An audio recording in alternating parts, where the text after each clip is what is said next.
Hello everyone, and welcome to today's story here on Revenge Vision. Thank you for listening and being with us. Today's story of Dale Archer begins now. At the reading of my father's will in a quiet law office in downtown Worcester, my stepmother leaned forward with that same confident smirk she'd worn for years and declared, "I'm entitled to half of the $3 million from your dad's estate. I earned it." The room went still. Everyone turned. I stood up slowly, pulled the original will from my jacket pocket, handed it straight to the lawyer, and said just 3 words. "Check Section 8. Her smirk froze. The lawyer's eyes widened as he flipped to the page. He cleared his throat and began reading aloud the clause my father had written in his own handwriting years earlier. Her face changed color with every sentence. She hadn't expected this. Not even close. "My name is Dale Archer. I'm 32, and I run the small manufacturing company my father built from the ground up right here in Worcester, Massachusetts. New England life, family dinners, snowy winters, summer drives along Route 9 used to feel simple and safe. Until Dad passed and everything shifted. What started as grief turned into something colder, something calculated. What she didn't know, what no one in that room fully understood yet, was that my father had been 10 steps ahead. He knew exactly what kind of person she really was. And Section 8 was his final move.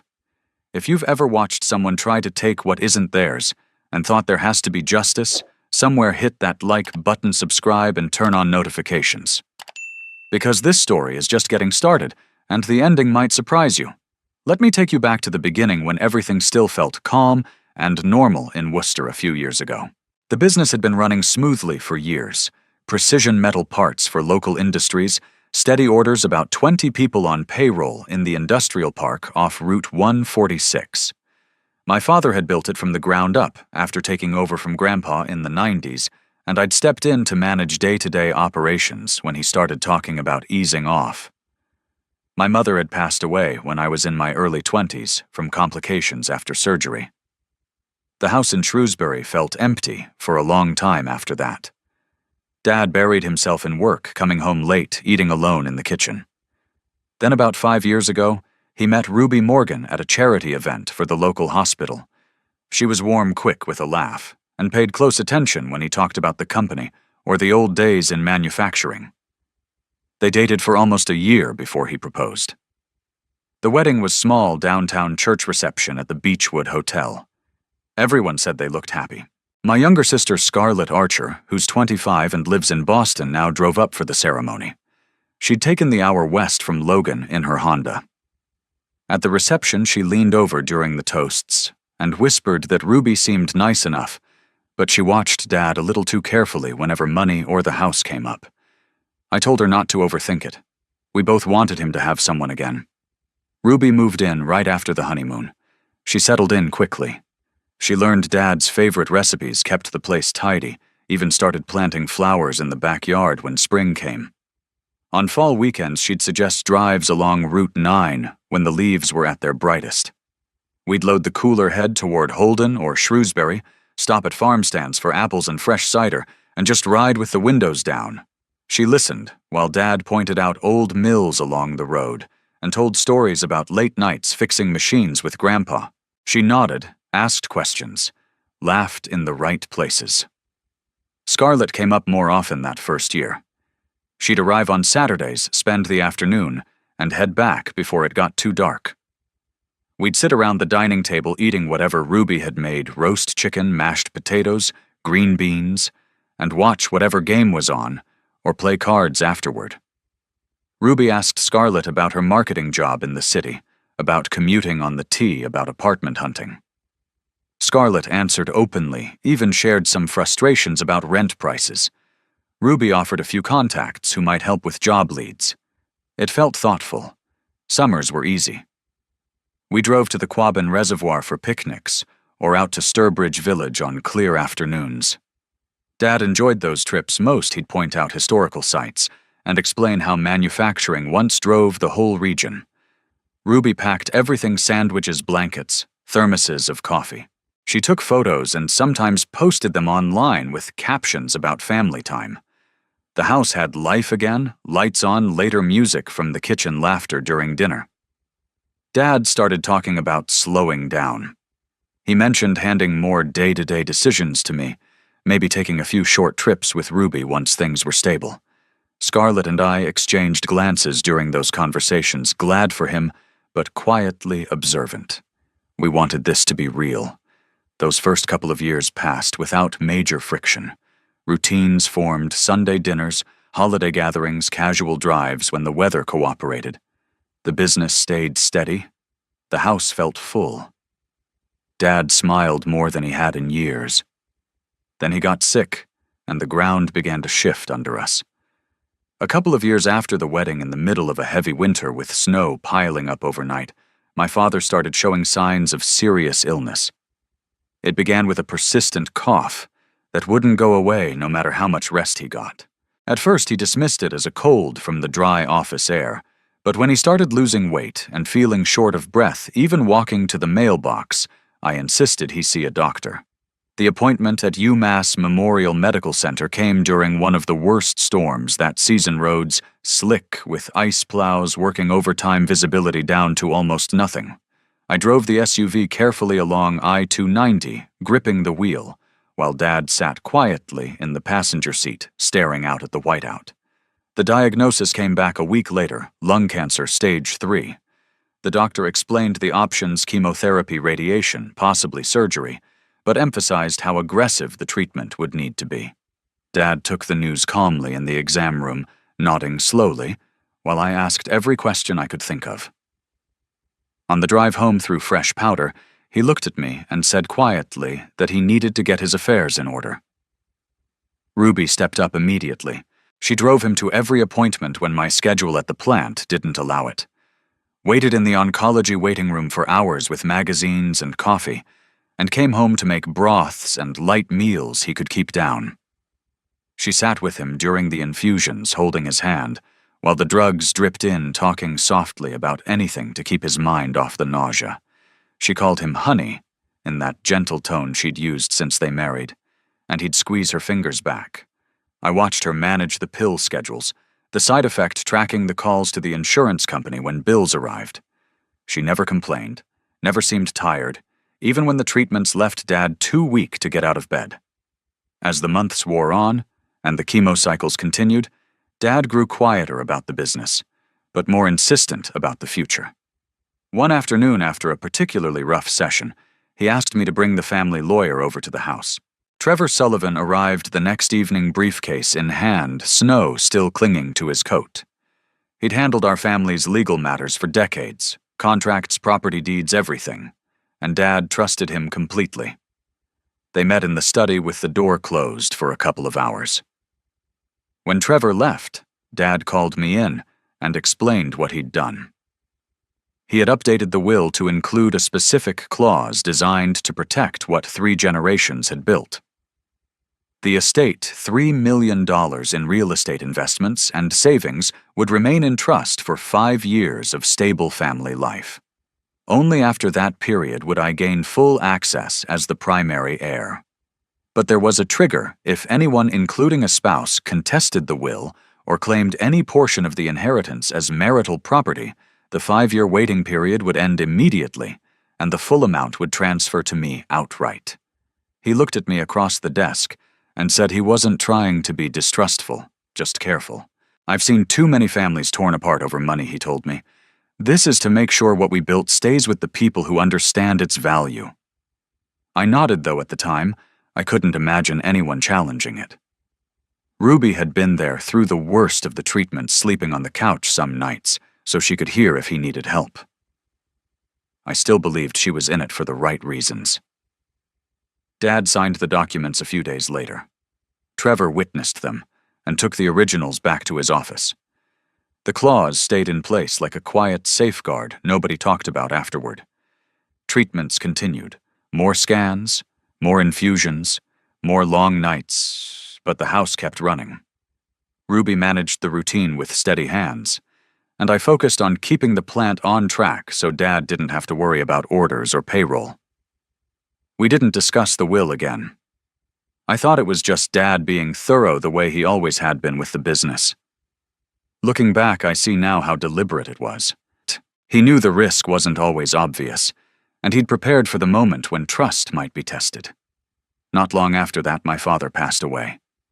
The final days had been quiet ones, with the house filled with the soft sounds of monitors and Ruby's careful footsteps as she checked on him. She was there when it happened, sitting beside the bed, holding his hand.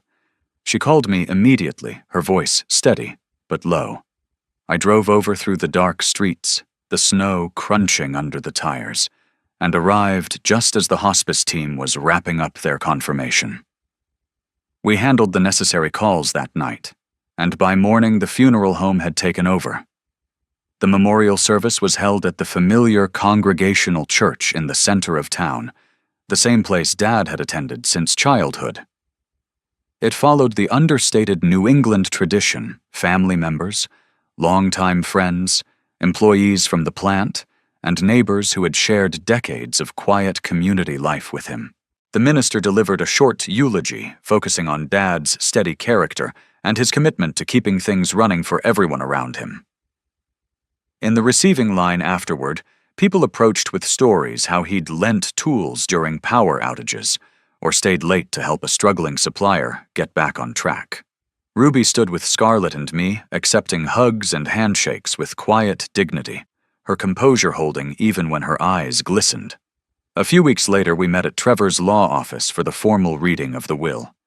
The conference room was small and lined with dark wood, the chairs placed around a long table, a single window showing the winter light on the street outside. Trevor had the original document ready, along with copies for each of us. Ruby sat opposite me, posture, straight hands resting calmly on the table, as if this were just another routine appointment. Trevor started with the preliminary sections, small charitable gifts Dad had specified, a few personal keepsakes designated for Scarlett and me. Then he moved to the primary estate, the Shrewsbury house, the investment portfolio, the savings accounts, and the business holdings, all valued at $3 million. He noted that the bulk was directed to me as the one expected to carry on the family legacy. Ruby spoke before he finished the paragraph. She leaned in slightly and said, "I've been part of this family for years now. I cared for Garrett every day through his illness, kept the household running, supported him completely. I'm entitled to half of that estate. It's only right after what I gave." The statement landed heavily. Scarlett looked over at me with wide eyes. Trevor paused for a second, then returned to the document. I reached into my folder, took out the original signed will Dad had entrusted to me, and placed it on the table. "Check section 8, I said. Trevor accepted the pages, turned to the clause, and read it out in his even tone. The language was direct: should any beneficiary or spouse contest the will or assert any claim to the inheritance as marital or community property, the 5-year trust period would end at once. The full estate would pass immediately and unconditionally to me. Ruby's expression shifted. Color drained from her face. She sat back slowly, her hands gripping the arms of the chair. Silence filled the room for several long seconds. Then she drew a breath and said, "This isn't right. I'll have to consult my own attorney about this." Trevor nodded without raising his voice. "You're welcome to do that, Ruby. The clause is clear, and Garrett had it drafted precisely for situations like this. It's enforceable under Massachusetts law." The reading concluded soon after.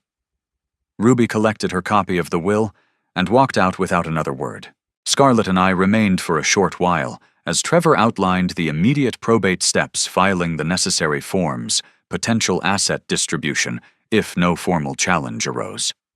But we both understood that Ruby had no intention of walking away quietly. When we stepped outside, the cold air cut sharply against our faces. Scarlett turned to me as we reached the car and said softly, "She's not going to let this go." I nodded. Whatever stability we had managed to hold on to was gone, now replaced by something far more confrontational. A few months after the will reading, as spring arrived and the snow melted into muddy patches along the sidewalks, Ruby's behavior began to change noticeably. The first signs were small, but consistent. Credit card statements started arriving with charges from high-end spas in Boston, weekly sessions at places along Newberry Street that cost several $100s each. She'd leave early on Saturday mornings, drive the I-90 east for an hour, spend the day there, and return with new skincare products or salon bags. Then came the shopping designer clothes from boutiques in Copley Place jewelry, from independent stores, even new furniture pieces for the living room that replaced perfectly good items Dad had chosen years ago. The bills piled up fast. By early summer, the credit card balances had climbed past $70,000, and another $20,000 appeared on accounts I hadn't known she'd opened. I noticed the statements when they landed on the kitchen counter. One evening, I asked her about the amounts, trying to keep my tone neutral. She looked up from her phone and snapped that she deserved to treat herself after everything she'd been through. Garrett would have wanted me to enjoy life, she said, her voice sharp. You're not going to control how I spend my money. The conversation ended there. She walked out of the room and didn't speak to me for the rest of the evening. Around the same time, Scarlett called me from Boston one afternoon. She sounded hesitant at first, then told me she'd heard things through mutual acquaintances in the city. Ruby had been in contact with a lawyer named Willow Powell, who specialized in divorce and estate disputes. Scarlett said a friend who worked in legal circles had mentioned seeing Ruby at Willow's office twice in the past month. Scarlett added that she'd dug a little deeper on her own and found out Ruby had a history, 2 previous relationships with older, successful men, both ending with her walking away with substantial settlements or assets.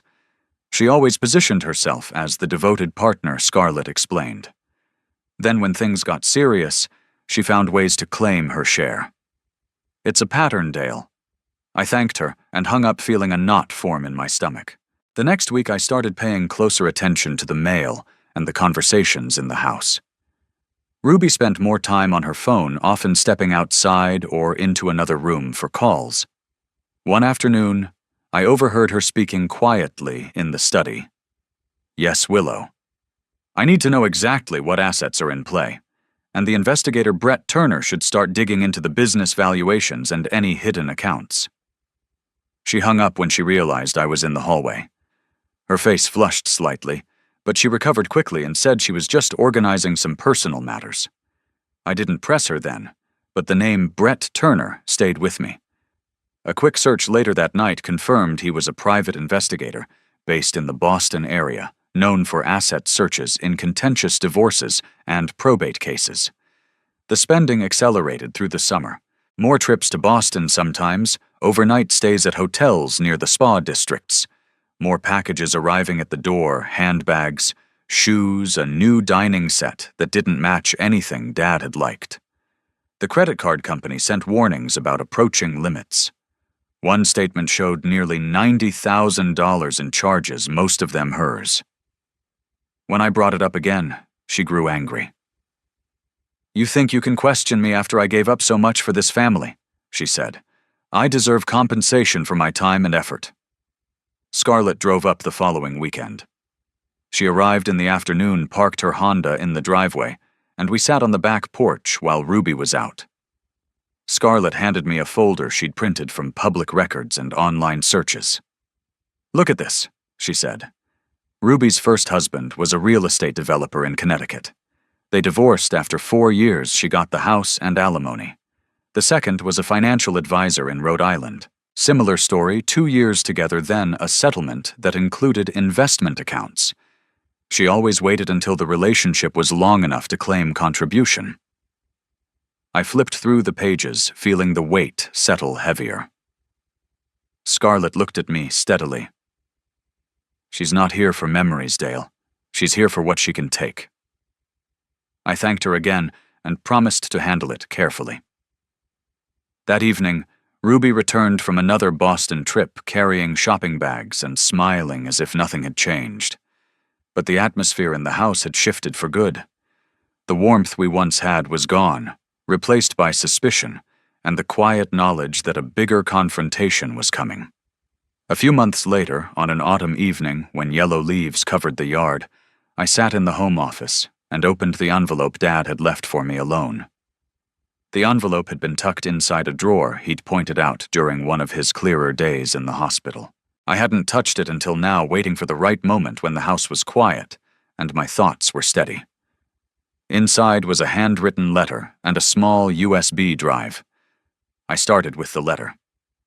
Dad's handwriting was steady despite the illness. He began by saying he hoped I'd never need to read it, but he'd written it because he loved me enough to prepare for the worst.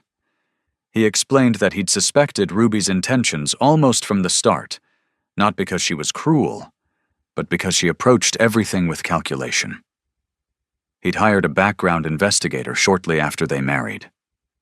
The report showed a pattern: previous partners, who were financially secure relationships, that ended with her receiving significant assets or settlements. Nothing illegal, but always the same outcome: she positioned herself as indispensable, then claimed her share when the time came. Dad wrote that the clause in Section 8 wasn't about distrusting love. It was insurance. If she truly cared for the family legacy, she'd wait the 5 years and build with me. If not, she'd reveal herself the moment the money was within reach. He finished by saying he was proud of the man I'd become, and that the business would be safe in my hands as long as I stayed vigilant. I plugged in the USB. It contained a short video file. Dad appeared on screen sitting in the same office chair, looking thinner but alert. He spoke directly to the camera. "Dale, if you're watching this, it means the clause has been tested. I didn't want to burden you with suspicion while I was alive, but I had to protect what 3 generations worked for. Ruby may seem devoted now, but watch how she acts when the inheritance is real. Trust Scarlett, she sees things clearly. And trust Trevor, he knows the documents inside out." The video ended. I sat there in the dim light, the weight of his words settling in. Everything he'd said aligned with what Scarlett had told me earlier. I picked up the phone and called her. "Scarlett," I said when she answered, "I just watched Dad's video and read his letter. He knew about Ruby's history. He even hired an investigator himself." Scarlett was quiet for a second, then said, "I figured he might have. I've got more if you need it. Old messages from mutual friends, screenshots of public records. I can send them over tonight." We talked for nearly an hour. She forwarded a folder while we were on the call, dated emails, court filings from Ruby's prior relationships, notes from people who'd known her before she moved to Worcester. It wasn't dramatic evidence, but it built a clear picture of someone who consistently sought financial security through partnerships. The next morning I drove to Trevor's office. He greeted me with coffee and a serious expression. We sat in his conference room, and I laid out everything: the letter, the USB Scarlett's folder, the mounting credit card statements I'd photographed. Trevor reviewed them carefully, making notes as he went. "This strengthens our position considerably," he said. "The clause is ironclad, and your father's documentation shows premeditation on his part to protect the estate. If Ruby files a formal contest, we can demonstrate no undue influence or coercion, and her own actions, especially the spending, undermine any claim of contribution to the marital assets." We spent the afternoon compiling a preliminary defense file copies of the will, the background report Dad had commissioned, the credit card records showing Ruby's expenditures, post-will reading Scarlett's materials. Trevor advised gathering more financial statements and preparing affidavits from employees or neighbors who could attest to Dad's mental clarity when he signed. By the time I left, the plan felt solid. Ruby hadn't filed anything yet, but the signs were clear she was building a case. I drove home through the fading autumn light, the leaves swirling in the wind, and realized the real test wasn't just about money. It was about whether the family legacy Dad had guarded so carefully would survive the person he'd brought into our lives. About a year and a half after Dad passed, Ruby officially filed to contest the will at the Worcester Probate Court. The filing came through Trevor's office one morning in late spring. Ruby's petition claimed she was entitled to half the estate based on her contributions during the marriage, emotional support, household management, and what she called non-financial services that preserved and enhanced the family assets. Her attorney argued that the clause in Section 8 was unconscionable, and that Massachusetts community property principles should apply to the inheritance, despite the prenuptial-like language Dad had used. The court scheduled a hearing for early summer. Trevor prepared the response meticulously, compiling the documents we'd gathered, the original will, Dad's letter, the video file, financial records, showing Ruby's expenditures after the reading, and Scarlett's supplementary materials. He also obtained an affidavit from the doctor confirming Dad's mental competence when he signed. I reviewed everything with him multiple times, making sure no detail was overlooked.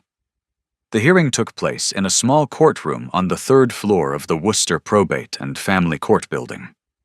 The room was plain wood benches, a raised bench for the judge, fluorescent lights overhead.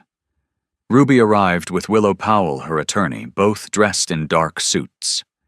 Willow carried a thick binder of exhibits. Ruby sat at the petitioner's table posture, rigid, avoiding eye contact with me or Scarlett, who sat behind me in the gallery. Judge Zoe Patel entered and called the case. She was known in the county for her no-nonsense approach, direct questions, little patience for theatrics. Willow presented first. She argued that Ruby had provided substantial domestic services during the marriage, which directly contributed to the preservation and appreciation of the estate. She pointed to Ruby's caregiving during Dad's illness as evidence of contribution, claiming the $3 million should be treated as marital property subject to equitable division. Ruby took the stand briefly to affirm her contributions. She spoke in measured tones about the daily care she gave, the emotional support, the household duties she handled alone while Dad was ill. "I sacrificed my own career and independence to be there for him," she said. "That effort increased the value of what was built." Trevor rose for cross-examination. He asked pointed questions about the timeline of her spending after the will, reading $70,000 in the first 6 months alone on personal items. Ruby admitted the charges, but insisted they were reasonable lifestyle adjustments. Trevor then introduced Brett Turner's report, the very investigator Ruby had hired. The document, which she'd paid for to catalog assets, concluded that the business had shown no meaningful growth attributable to her involvement. In fact, stability came from my management decisions and existing contracts. Trevor submitted the report as evidence.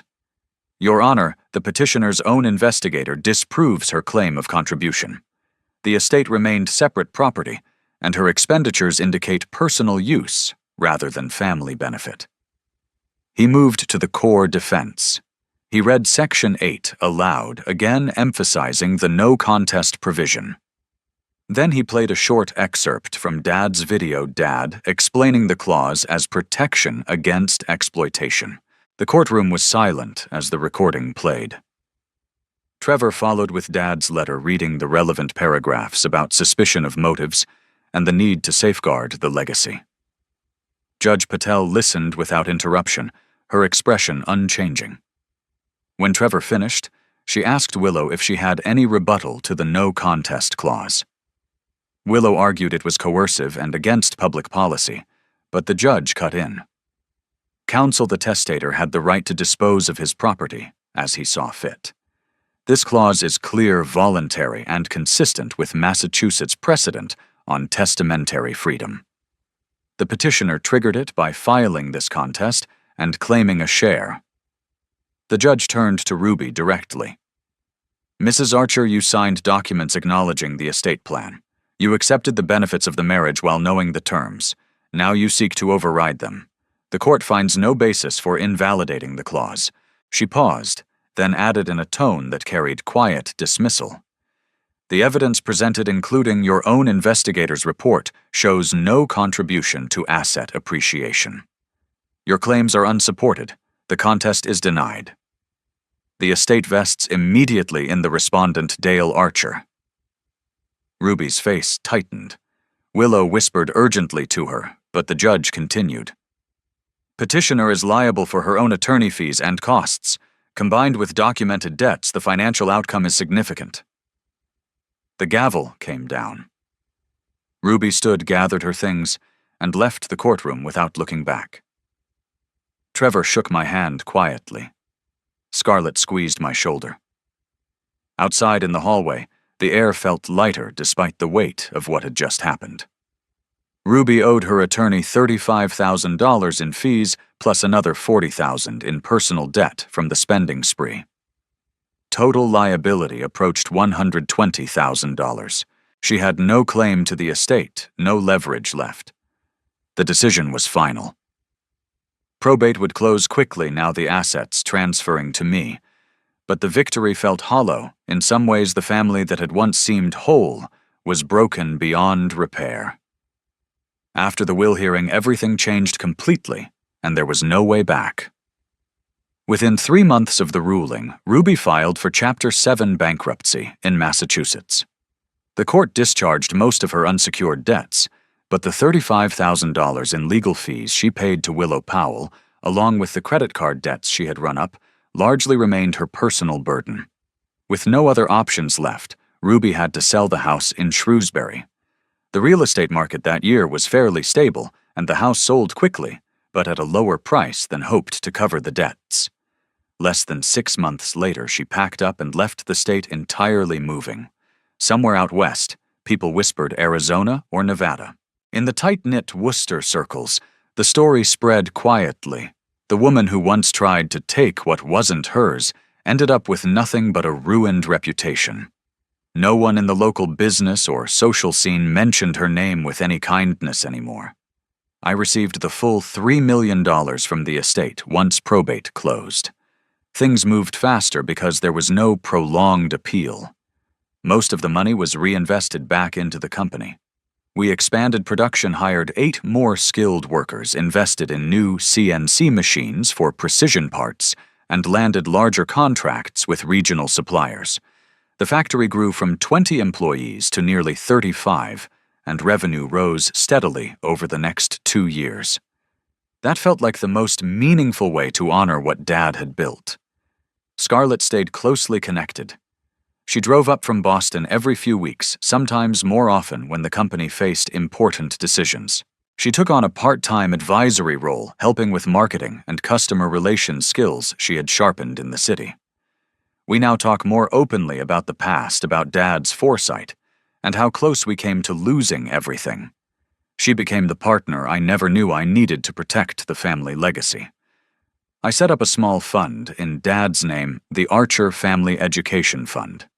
It's modest in scale, just a quiet allocation from the estate. The goal is straightforward: to offer free workshops for small business owners in the area on estate planning, asset protection, and the importance of a clear will. We partnered with the Worcester Regional Chamber of Commerce and a handful of volunteer attorneys. The first session drew 30 people, machine shop owners, contractors, family-run stores. They asked about trusts, no contest clauses, and how to avoid disputes like the one we went through. Sharing Dad's lessons this way feels deeply meaningful to me. Ruby never reached out again. No calls, no messages, no attempt at reconciliation. She vanished from our lives completely, as if she had never existed. Her name occasionally comes up in passing around town as a cautionary tale in inheritance stories, but she holds no standing in the community anymore. Every network she tried to build collapsed after the court's decision. Looking back, the real lesson wasn't just about money or legal documents. It was about recognizing hidden motives behind actions. Dad saw the risk early and prepared not out of spite, but out of love for what 3 generations had created.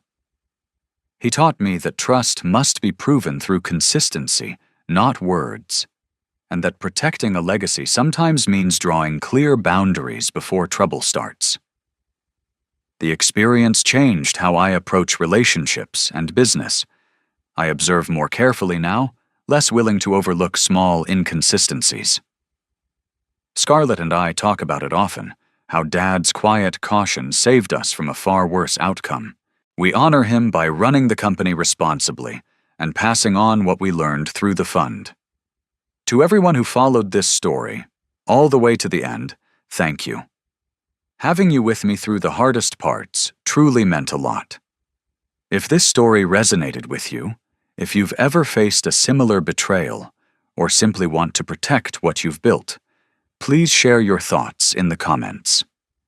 Have you ever seen a case where a will or trust made a huge difference? Or have you learned a costly lesson about trust in family? I read every comment and deeply appreciate the support. Take care of your own legacy. Plan early, stay alert, and surround yourself with people who value you for who you are, not for what you own.